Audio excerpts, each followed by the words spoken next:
ទាំងនេះចំណែកណាស់ធ្វើអ្វីក៏ដោយត្រូវតែប្រយ័ត្ន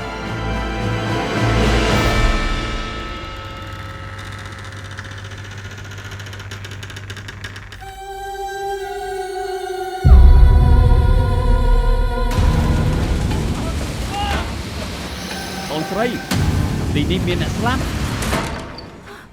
បងសាវិញ្ញាណខ្មោចនោះ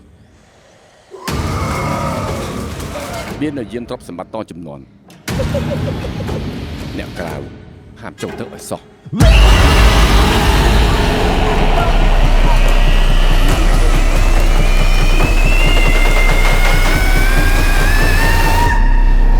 វិញ្ញាណខ្មោចប្រាជិតលុបលុនរបស់មនុស្សមកបង្កហេតុផ្សេងៗឯងហ៊ានមកលួចទ្រព្យរបស់យើងផងផ្ទះនេះជាផ្ទះឪពុកយើងជាបងត្រូវបានជាប្រៃផ្ទះទៅដល់តែបដាបងរំលឹកតែរឿងហ្នឹង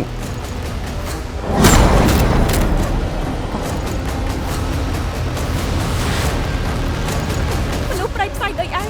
មិនយូរទេបងត្រកូលឯងនឹងត្រូវរលាយផុតពូជពេលខ្លាយជាខ្មោចយើងនឹងតាមជាបាត់ឯង